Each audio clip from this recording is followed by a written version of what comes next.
Have you noticed how, when things go wrong or they don't end up quite the way we wanted it to, we immediately, spontaneously, almost as if an automated response of who do I blame for this comes up simultaneously.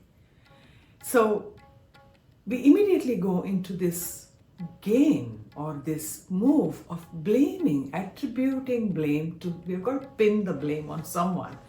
Who am I going to pin the tail on the donkey? Who's the donkey that I'm going to pin the tail on? That becomes our immediate response. Some of us are habitually used to pinning the tail on somebody else, making someone else the culprit, making someone else the donkey. So that's guilt. So in guilt, we think this person, if not for this person having done this, I wouldn't be in this position today. And some of us have this default response of shaming and guilting ourselves. Guilt is pinning the donkey on ourselves, pinning the tail, making ourselves the donkey, or the culprit who caused this inconvenience. Now, this response of pinning blame on another or on oneself, in the moment, guilt feels very noble. Like, yeah, you know what? It's me taking responsibility for what happened. It's my fault. Blame it on yourself. And blame sounds very justified. Like, yeah, of course I'm going to blame this person. Because of this person, this happened. But when we look more deeply into this, especially from a more spiritual angle, we look at it and we understand that these are games that the ego plays. Basically, the ego, somebody defined ego as edging God out, EGO, edging God out. And when you edge God out, it all comes down to the human plane, where we descend to the human plane and we think, who is the one who caused this particular disappointment? Now, God does not necessarily mean God in heaven. God really means the possibilities, the potential that lies in the present moment. And that potential never goes away, even when things are not working just the way we wanted them to. So, edging God out really means edging out the possibilities of the given moment. But the ego, what the ego wants is just exactly what we thought we would get. We work ourselves up. We prepare to have a certain outcome. We get attached to it. And then when we don't get the outcome that we desire, there is deep discomfort. The ego gets deflated. Failure doesn't feel good. It feels bitter. And then we do not want to experience that moment, those feelings of discomfort, disappointment. And because the ego wants to protect us from feeling the full scale of emotions that arise upon failure, the ego deflects to either guilt or blame. So basically, both guilt and blame are the ego's coping mechanisms to deflect us, to protect us from facing the situation. But the paradox is that if we want to go out of this situation and end up in the best place, to come up with the best response, we really have to come into the place of accepting and entering the present reality. Acceptance instead of guilt and blame, the first step of acceptance is a very key step in this journey. I'm going to make a whole video on the practice and the power of acceptance.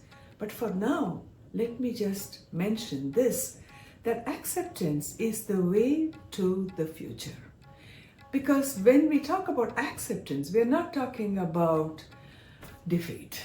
We're not talking about, oh, fine, resignation. We're not talking about giving up, but we are talking about facing the truth. Acceptance is facing the truth.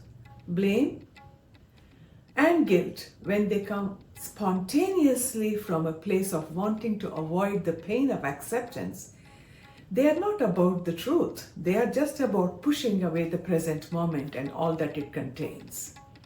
It's about resisting what is and somehow escaping into another reality of what would have been if this person hadn't done this or if I hadn't done that. And really, that way we get stuck in the past and we do not move into the future. In order to move into the future, the way out is in the present. The great Thich Nhat Hanh mindfulness master, he is quoted as saying, the only way out is through. Through, T-H-R-O-U-G-H, through, make it through. And the way through is in dropping blame and guilt and saying yes to the present moment. Saying yes to the present moment, embracing the deflation of the ego, trusting that somehow this didn't fail for a certain reason. I do believe that our soul plans our journey. Our soul plans our victories and our defeats. And there is a gift in all of this somewhere, even when we can't see it. So to trust the present reality is to open up to the possibilities, the gifts of the present situation. So as we move from our default reactions of guilt and blame and understand that although guilt feels noble and blame feels justified, neither of them is actually based on the truth. The truth is that right now this has not worked. Right now we are in a place that we did not desire to be. Right now we are in a place that is painful. And the only way out of this place is through. As we sit down, as we digest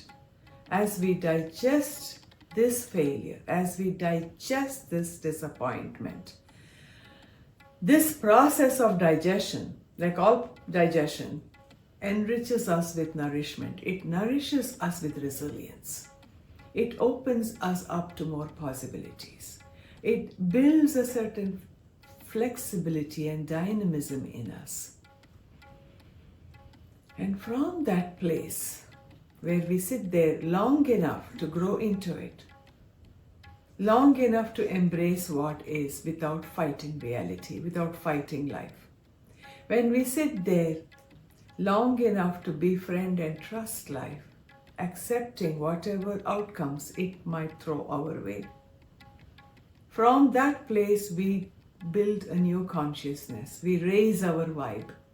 And from this raised vibe, we may be able to attribute responsibility.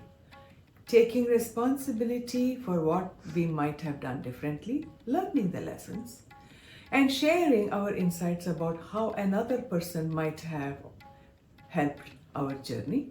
Those inputs, those feedbacks are really helpful to us to move towards a place of intention, to move towards a place where we can change the circumstances, because when we don't attribute guilt and blame, it does not mean that we are never going to get there.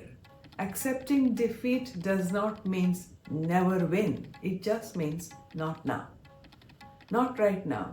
Not this way. Teaching ourselves to digest failure. Teaching ourselves to digest disappointment. Teaching ourselves to cultivate acceptance.